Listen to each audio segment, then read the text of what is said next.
Hari ini saya senang Bang Rismond dan kawan-kawan datang, kita beranjang sana ya. Pejuang-pejuang yang merasa pejuang, tapi bukan pejuang, ya cengeng. Baru nanti diinterogasi Polri nangis. Kan saya tahu beberapa orang yang sok-sok keras itu. Dipanggil sama polisi, diinterogasi nangis. Bawa-bawa ibunya gitu loh. Kemudian kita diskusi, kita ngobrol, makan siang bersama. Terima kasih. Terima kasih ya, Bib. Kanjeng Norman itu tanda kepanikan ya dari pihak. Panik banget. Kenapa? Tahu, tolong kalau gue mau masuk penjara di demo. Ya kan, Habib Rizik kan punya masa. Iya, iya. Kesana tuh arahnya itu. Meskipun belum tahu apakah masih ada real atau enggak Nggak ada lagi lah, udah dikit orangnya itu. Nah, adapun yang ditanyakan tadi, saya selama ini terus mengikuti perjuangan Bang Rismond dan kawan-kawan. Makasih. Dan kawan-kawan, ada Pak Roy Suryo, ada Dr. Iva, ada Pak Sal Fadila, ya, ada Pak Kurnia juga, iya, dan lain sebagainya. Nah ini jadi saya kira, aduh sedih kita dengan orang-orang seperti ini. Sebenarnya kalau saya mengatakan ini tingkat pengacau. Jadi tidak boleh negara ini tenang, situasinya tenang. Carilah isu lain. Intinya dari apa yang saya lihat, saya perhatikan, saya cermati yang dilakukan oleh Bang Rismond dan kawan-kawan, itu sudah on the track. Udah betul itu jalan. Pertama, bukan sekedar ngomong keluar-keluar nggak karuan, tapi betul-betul satu penelitian secara ilmiah. Jadi seharusnya Pak Habib Rizik ini ngasih advice. Nanti kalau kamu ditahanan, ya kan, harus begini. Kan Habib Rizik juga pernah ditahan ini masalahnya. Ini orang juga nggak kapok-kapoknya. Jadi memang sudah ketakutan. Jadi saya lihat si siapa? Rismond Sianipar ya. Sampai itu berpegangan tangan. Oh iya, takut. Takut. Dia belum pernah pengalaman masuk penjara, itu masalahnya. Yeah. Dan langkah kedua juga sudah benar. Nah, untuk membuktikan penelitian ilmiah ini, karena ini menyangkut persoalan kriminal, kejahatan, pidana, maka harus dibuktikan di pengadilan. Saya kira dengan tuntutan yang dilakukan oleh Jokowi ke Polri, itu saya kira tepat. Supaya orang jangan main-main, suka fitnah, suka ngomong aneh-aneh, nggak ada bukti, ya kan? Hanya untuk cari popularitas, nggak ada kerjaan lain. Nah ini, jadi saya kira Jokowi harus memang membawa ini ke jalur hukum itu sangat tepat. Supaya orang tidak sembarangan bicara dengan tanpa alasan dan tanpa data dan fakta yang akurat gitu loh. Makanya langkah kedua Bang Rismond dan kawan-kawan melaporkan soal ijazah palsu ini ke Bareskrim Mabes Polri, itu juga sudah benar. Memang harus seperti itu. Jadi ada penelitian ilmiahnya, kemudian tentu habis penelitian ilmiah kan ada pembuktian ilmiah. Kalau Egy udah pengalaman. Ya. Begitu dia Roy Suryo udah. Sudah. Egy ceritakan, dia ngomong, saya baru masuk 40 hari aja saya nangis bombay di situ. 2019 bahkan saya dipenjara gara-gara bela Prabowo. Yang lepasin saya Dasko tuh. Tapi 41 malam juga saya dikurung. Ruangannya 1x3 bos, lu belum pernah kali lu. Waduh, kecil banget. 1x3. Ruangan ini ya. Tiap malam WC itu keluar dari lubang WC tikus-tikus tuh. Buat saya problemnya kan sholatnya gimana. Tahanan politik ya Pak. Jadi brother, kok memang belum pernah dipenjara, jadi jangan nantang lima. Nggak enak kalau di nggak enak kalau di penjara bos. Nah, pembuktian ilmiah ini yang punya legitimasi dong. Nah, pembuktian ilmiah yang punya legitimasi dalam bidang kriminal atau kejahatan adalah pengadilan. Ya. Nah, untuk masuk ke pengadilan tentu mesti lewat pelaporan. Jadi langkah yang dilakukan Bang Rismond sudah on the track, sudah benar. Tapi kan ini sebenarnya bukan hanya soal. Ini nyata loh, kalau begitu masuk penjara berkali-kali nyata. Iya, memang ya. Belum ada kasusnya masih ngegantung masalah cewek. Tunggu aja, kita tunggu aja. Bikin ulai kena lagi. Nah, maka itu kita berharap Bareskrim Mabes Polri betul-betul fokus serius memproses laporan ini. Panggil yaitu yang diduga melakukan daripada pemalsuan ijazah. Jadikan tersangka, seret ke pengadilan. Begitu tidak enaknya di penjara. Iya. Nah, jadi minta perlindungan. Dia pikir Habib Rizik punya gigi, punya power. Di mata kita nggak ada powernya lagi. Apalagi organisasinya. Itu udah organisasi terlarang. Iya. Pandangan saya, ya sudah nggak apa-apa kok. Dia sowan kemana aja nggak apa-apa. Nanti di pengadilan kita buktikan. Ya. Kalau memang ijazahnya asli, bawa, buktikan itu ijazah di pengadilan. Nah, otomatis kalau terbukti asli, analisa daripada penelitiannya kan jadi gugur oleh putusan pengadilan. Ya. Tapi kalau ternyata nggak bisa dibuktikan, atau yang bersangkutan nggak datang, atau ijazahnya nggak dibawa. Orang-orang ini tidak lagi bicara persoalan politik. Tetapi yang dia bicarakan adalah faktor kebencian, permusuhan, ya kan, dendam gitu loh. Nah ini yang kita sayangkan dari yang selama ini orang-orang itu menuntut persoalan ijazah Jokowi.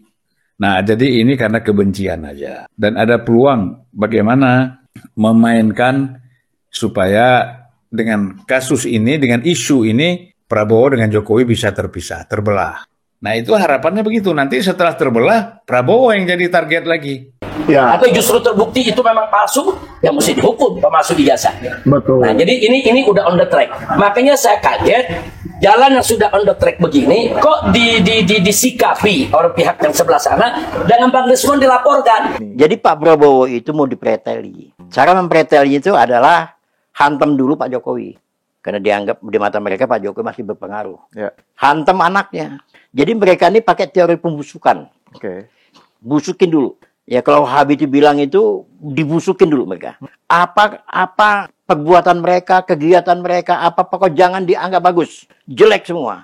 Ya, Kapolda Metro Jaya. Nah, saya pikir ini Kapolda Metro Jaya nggak usah diproses lagi lah. Itu laporan, diabaikan aja. Bukan. Sebab ini kan penelitian ilmiah yang mesti dibuktikan, bukan dikriminalisasi. Bahwa sebenarnya kan tuntutan-tuntutan soal ijazah Jokowi itu menurut saya tidak rasional. Kalau mau nuntut, itu kan sejak dia mencalonkan wali kota, itu kan data semuanya sudah dikasihkan. Ketika Gubernur DKI kan juga menyampaikan semua data-data itu. Kemudian 2 kali pilpres, masa KPU nggak tahu? Nah artinya kalau itu memang nggak ada, itu kan KPU, Bawaslu itu harus bicara gitu loh. Harusnya laporan tim TPUA di Barisskrim harus didahulukan untuk menguji secara keseluruhan forensik semua dokumen yang dimiliki, yang diklaim dimiliki oleh UGM maupun oleh Joko Widodo. Nah jadi menurut saya aneh lah. Ya kalau saya sih sayangkan aja ya orang-orang yang sebenarnya secara intelektual itu kan punya. Kemudian kecendekiawanannya juga punya kan. Posisi-posisinya di perguruan tinggi juga bagus. Di mata publik sebenarnya juga oke lah karena sering muncul di TV, sering diundang di podcast di mana-mana kan. Tapi kalau begini kan kita sayangkan gitu loh. Nah kalau Jokowi itu berani membawa ke polisi, berarti kan dia punya kuat data dia. Kalau enggak kan makin parah. Ngapain dia bawa ke polisi? Kita tuh setuju aja mau ngoreksi Jokowi, mengkritik Jokowi segala macam. Tapi ya proporsional lah. Jangan menebar kebencian dan dendam gitu loh. Di Rismond Sianipar yang salah satu penggerak narasi ijazah palsu Pak Jokowi itu, skripsi malah dia kan, bukan hanya ijazah, skripsi. Itu bersama dengan Jenderal Sunarko. Oh datang ya? Iya, Jenderal mengunjungi sowan ke markasnya Habib Rizik di Petamburan. Jadi datang ke Rizik Sihab ke markas Syariah di Petamburan. Terus kemudian Rizik mendukung upaya kedua gerakan ini. Jadi ini gerakan pemakzulan Gibran dengan gerakan pemfitnah penuduh ijazah palsu Jokowi itu bermuara ke Rizik Sihab. Nah, terus salah satu poinnya itu adalah Rizik pengen menambahkan lagi usulan tentang adili Jokowi. Jadi ini sudah cetowelo-welo ini anunya ini. Jadi bayangin itu. Jadi adili Jokowi katanya. Katanya tuh memang yang 8 poin itu, Kanjeng Norman, 8 poin forum Purnawirawan TNI kan ada 8 poin tuntutan itu. Tadinya 9 katanya. Kalau saya mengikuti bocor alus ya. 9 masukan dari Belum enggak, maksudnya tadinya 9 terus dicoret. Yang nomor 9 itu adalah adili Jokowi. Jadi yang nomor 8 itu pemakzulan Gibran harus diganti. Yang 9 adili Jokowi. Nah, yang 9 itu dicoret katanya. Terus tapi oleh Rizik Sihab dimasukkan lagi adili Jokowi. Nah, saya pengen denger nih komentar Kanjeng Norman. Pripun? Ya, kalau saya melihat ya, kena suasana seperti ini, kenapa Jokowi sudah melapor ke polisi, ya, sampai yang namanya pengacara mereka pun juga gerah, sampai mengatakan kalau bisa nggak usah dicabutlah laporan itu, karena mereka tahu apa sanksinya itu nanti. Oke. sanksi yang terjadi di kelompok ini. Orang-orang yang membuat isu pembusukan. Nah, jadi kalau dia datang ke Habib Rizik, itu memang jaringannya. Ya. Ya.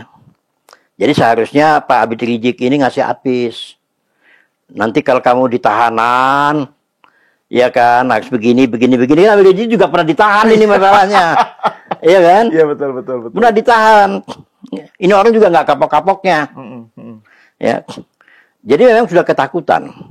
Jadi saya lihat si siapa? Sanipar ya siapa? Rismon Rismon. Sianipar ya. Sampai itu berpegangan tangan. Oh iya, takut. Takut. Dia belum pernah pengalaman masuk penjara, itu masalahnya. Ya. Belum pengalaman. Ya. Termasuk juga yang lain. Ya. Ya, kalau kita lihat si siapa? Si Egy udah pengalaman. Ya.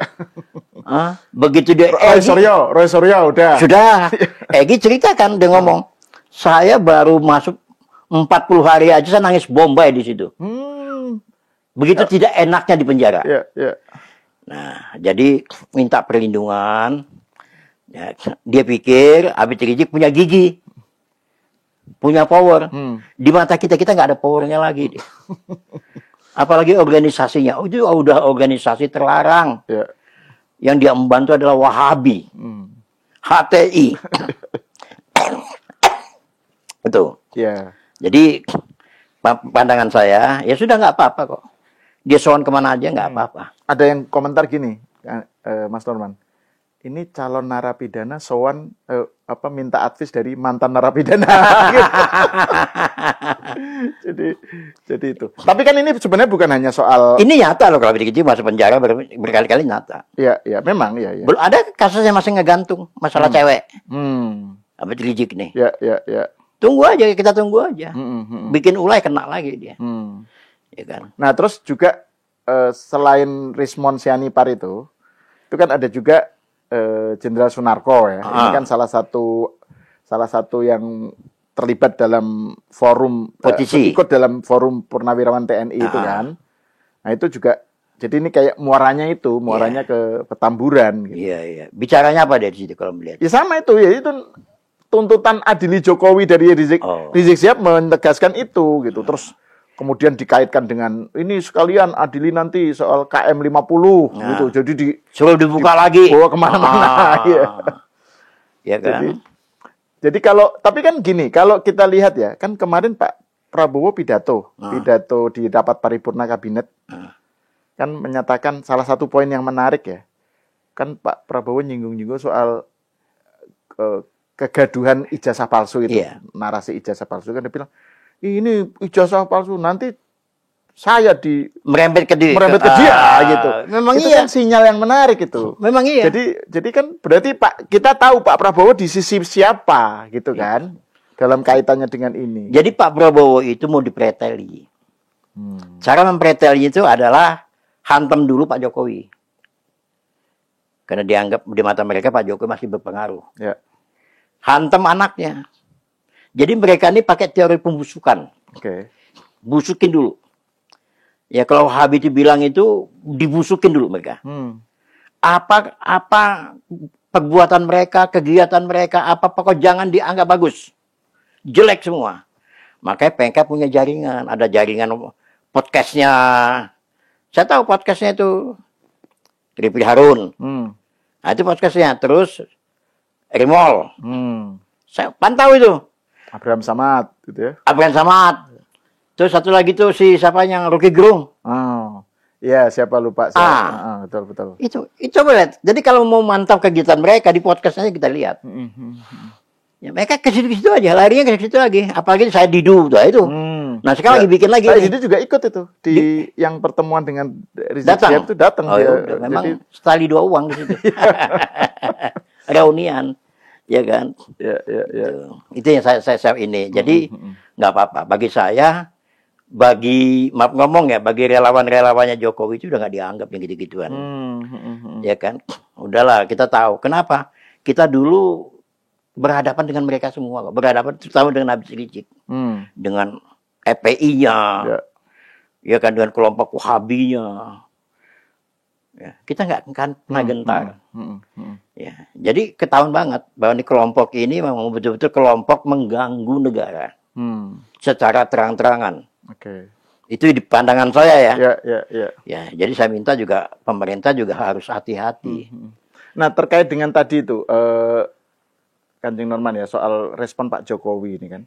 Ini kan Pak Jokowi beberapa hari lalu menyatakan kan, ijazah saya ini bukan objek penelitian ilmiah kan. Mereka itu selalu dalihnya kan ini penelitian ilmiah gitu kan. Saya dihinakan sehina-hinanya, direndahkan serendah-rendahnya. Itu kan ekspresi kemarahan orang Solo ya. Betul.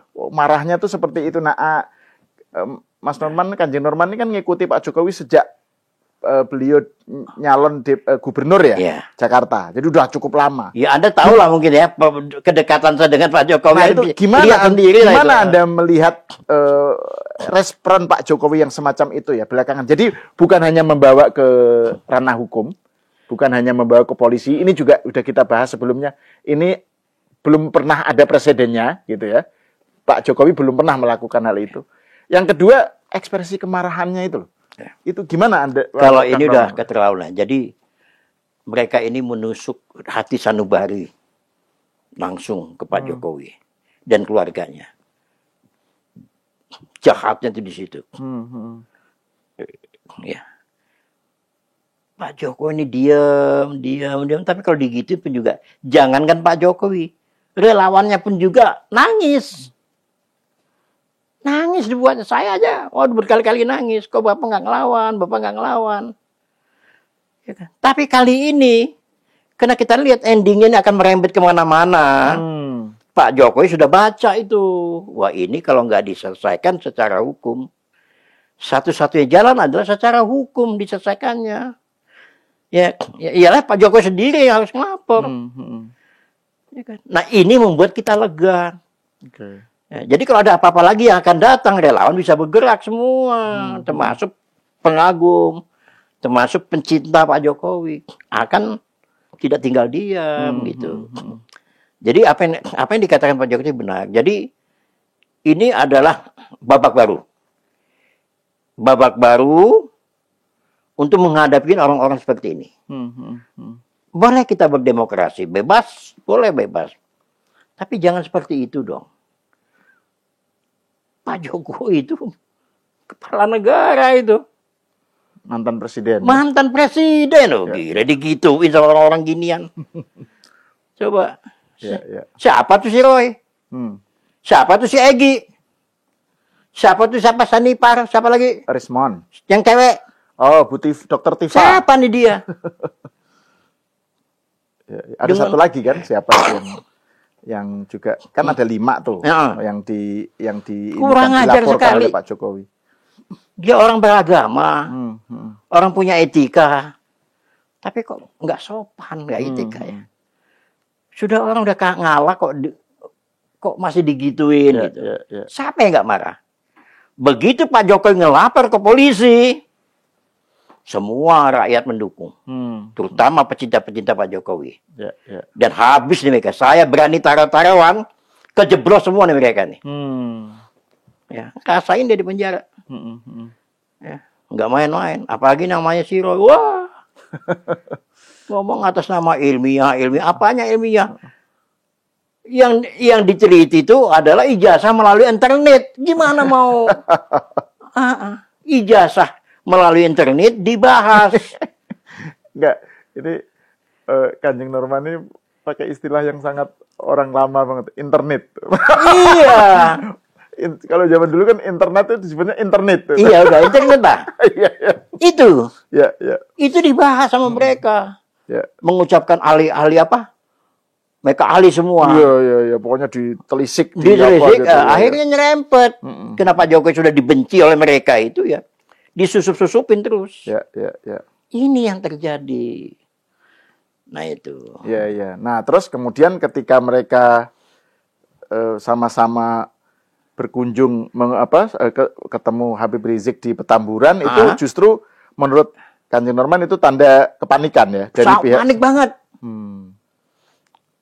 Panik banget. Ya. Ya kan? Ke siapa lagi? Kenapa? Tolong nanti kalau gue mau masuk penjara di demo. Ya kan Habib Rizik kan punya masa. Iya, iya. Ke sana tuh arahnya itu. Meskipun belum tahu apakah masih ada real atau enggak Nggak ada masanya. lagi lah, udah dikit orangnya itu. Iya, iya. Ya, jadi nggak untuk saya ya, untuk kita saya nggak tahu di kelompok mereka. Di mata mereka Habib Rizik itu seperti apa, tapi di kelompok kami sudah selesai dia. Ya kan, silakan mau ngadu. Kalau bisa ngadu kemana lagi silakan. Ya, coba kita taruh-taruhan ya. Minggu-minggu ini kalau sudah ada yang dipanggil, rame itu. Saya mau kembali ke soal tadi, ke soal kan ada 5, kalau nggak salah kan ada 5 orang yang dilaporkan oleh Pak Jokowi ya. Ada inisialnya itu Kanjeng Norman yang sudah beredar ya. Misalnya yang Roy Suryo, R gitu ya, terus Egy Sujana. Ya, Egy Sujana, terus si Sianipar itu siapa? Rismon. Terus Tifa, satu lagi siapa gitu yang ibu-ibu yang datang ke rumahnya Pak Jokowi. Yang di Lampung itu. Nggak tahu lah, pokoknya datang Pak Jokowi. Nah itu menurut Kanjeng Norman, kira-kira bayangannya itu, kalau di pengadilan nanti itu gimana ini? Seberapa besar, kira-kira mereka akan kena berapa lama? Di atas 6 tahun. Prediksi saya. Kalau dibuka videonya semua, fatal. Ya udahlah, ngerasain dulu lah sekali lah, ya kan. Yang belum pengalaman, belajar sama Bung Egy. Pengalamannya di penjara. Belajar sama si Roy. Katanya kalau sudah pernah di penjara gitu, kalau sudah ada kena itu lebih berat ya? Lebih berat lagi. Oh, oke. Lebih berat lagi. Jadi ya sekarang itu berdoa, bikin wasiat ke anak istri, ke ini istrinya, atau ke suaminya, ya kan? Atau cari selah, minta ke dukun mana gitu supaya hakimnya hilap gitu kan? Jadi ini jelas masuk kandang. Ya, saya berani taruh-taruh ini masuk kandang nih mereka semua. Tidak menutup kemungkinan bukan 5, bisa lebih. Tergantung perkembangan di pengadilan. Iya. Semua keseret-seret tuh nanti. Coba percaya sama saya. Terseret-seret. Tapi biang keroknya udah 5 ini. Iya. Karena intensif sekali mereka ini kan.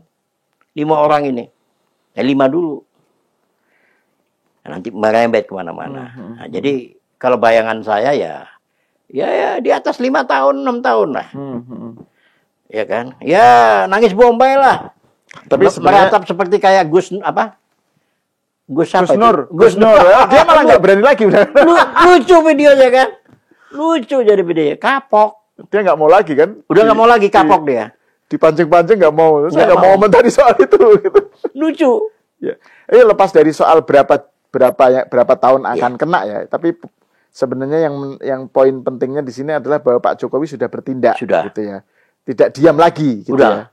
Itu udah menghibur rakyat yang simpatik dengan Pak Jokowi, yang mencintai Pak Jokowi, bahwa yang selama ini tertekan masyarakatnya, Pak Jokowi berani melaksanakan itu, jadi lega dilawan oleh Pak Jokowi. Kenapa? Demi keutuhan antara NKRI ini, antara Prabowo dengan Gibran. Kenapa? Kalau Pak Jokowi tidak melakukan itu, merembet kemana-mana itu. Ini jahat ini orang ini. Ini kelompok jahat ini. Jangan dikasih ampun. Ya. Bila perlu itu penjara tahanan tikus itu. Jangan lah. Terlalu Iya. Dia berani sadis kok terhadap kepala negara. Presiden ke-7. Ya. Sadis. Ya imbalannya tuh coba penjara tikus itu lah. Ya Pak Egy udah ngerasain kan, kemarin dia ngomong. Saya di penjara lebarnya 1 meter kali berapa itu? Sampai WC di depan itu, sholat di situ juga, ngeri kan gitu. Nah kalau yang para penuduh pemfitnah ijazah palsu ini kan sudah jelas tuh sikap Pak Jokowi. Nah kalau soal gerakan pemakzulan Gibran ini kan larinya pasti bukan ke soal pengadilan kan? Kita catat lagi deh, kan sekarang ini kan relawan sudah berani sekarang mengadu. nggak perlu Pak Jokowi lagi.